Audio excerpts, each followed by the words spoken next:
Hello everybody and welcome back to my channel. I just got finished filming a winter skincare routine for you, but I thought this would be the perfect time to sit down and film my January favorites. I'm going to quickly start with skincare. I have two skincare favorites this month. The first is the Origins Original Skin Retexturizing Mask with Rose Clay. You will see this in my skincare routine.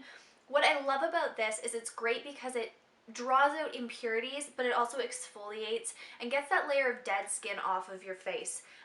This is just a little sample kind of pot that Sephora does. These are $5 each, and I think I can get 4 uses out of this.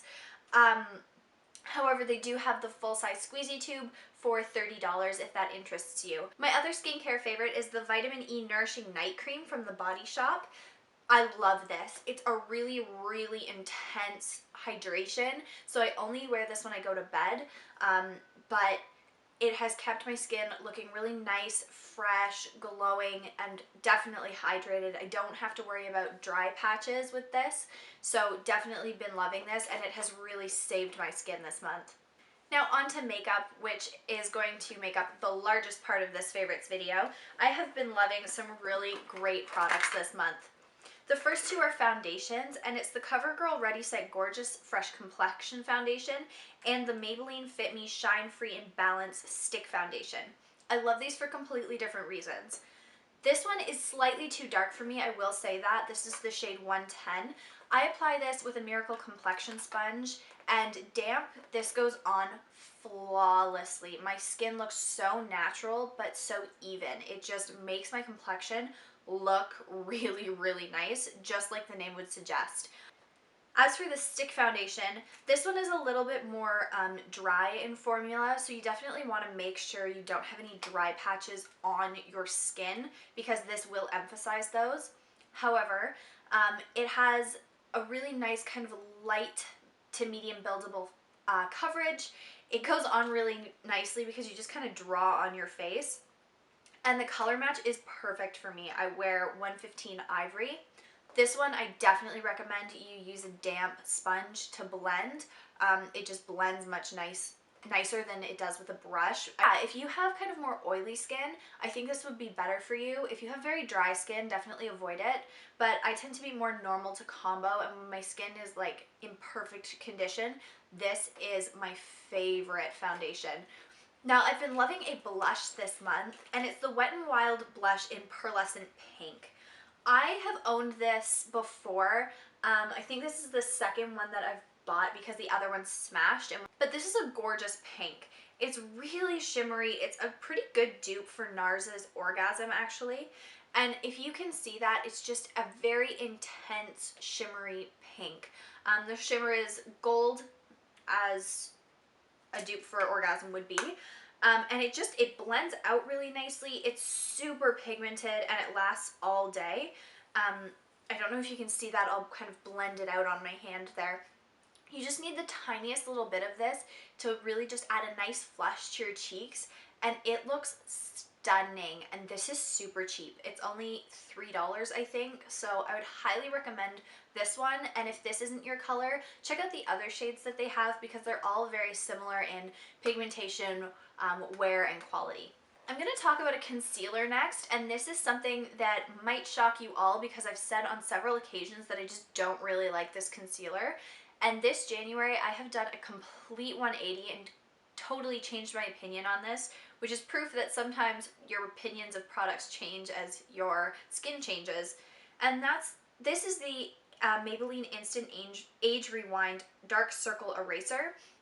So many people rave about this, and when I first got it, I did not like it. I thought the formula was super dry. I didn't think it blended very well. I thought it oxidized kind of funny. But now I'm totally in love with it. I only use this underneath my eyes. I don't use this on the rest of my face because I don't actually really like the effect it gives on the rest of my face because it is kind of a drier formula. But underneath my eyes, it totally cancels out my dark circles. And then I just blend it very carefully so that it doesn't go too far down onto my face. And I don't even need to set this. I find that this actually creases if I set it, but if I just leave it to do its thing, it sits really, really nicely on my under eye area.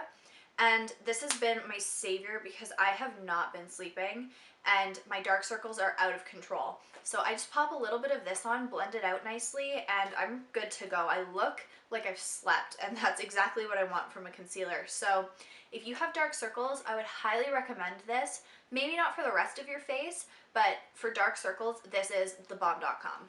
For lashes, I just really quickly want to talk about my Maybelline Lash Sensational Full Fan Effect Mascara.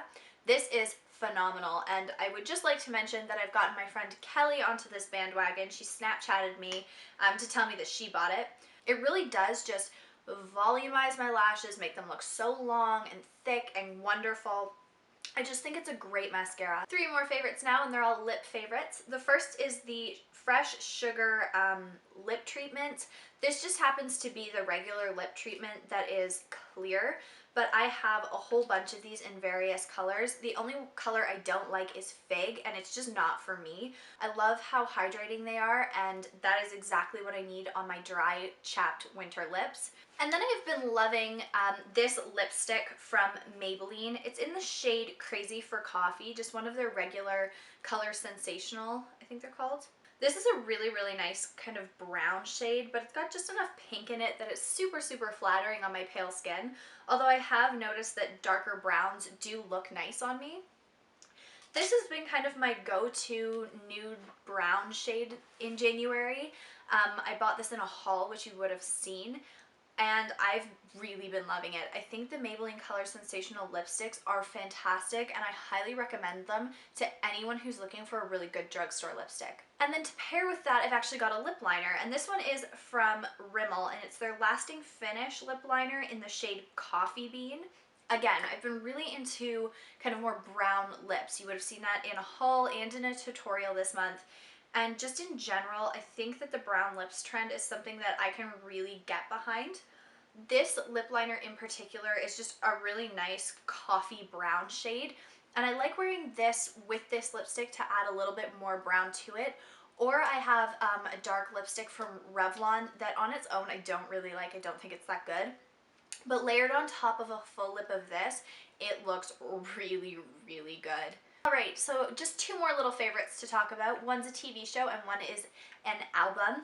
The TV show is Futurama. I have been addicted to it this month. I am currently on season 5, which is like the movies season. There's 4 1.5-hour movies, I believe. And I just love it. It's by the same creator as The Simpsons, but I find that it's a little bit more tolerable to watch. I don't really like The Simpsons. I find it kind of crude. Futurama has those moments, but just in general, it's comedy, it's funny, and my favorite character is definitely Leela.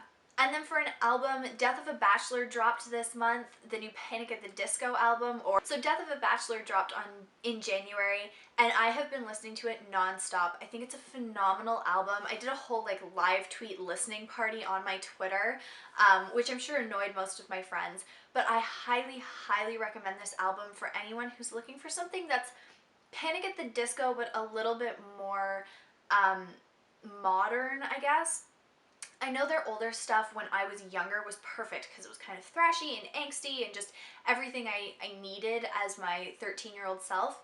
But now that I'm 20, I think Death of a Bachelor kind of encompasses more of the nostalgia of my generation with a little bit less angst. I have to say my favorite music video is Victorious. My favorite song is House of Memories. And I really, really like Don't Threaten Me with a Good Time, actually. They're all very different songs. All the songs in the album kind of play in with each other, but they're all very distinct. And I think my favorite part of the album is the fact that they've used orchestral accompaniment to the songs. I think it adds a whole another layer to Panic at the Disco's sound. Alright, so I think I've talked long enough, especially about Panic at the Disco's new album. If you liked this video, please give it a thumbs up and subscribe. I'll leave a link to my blog in the description bar below if you'd like to see some more stuff from me, and I will see you next week with another video. Bye!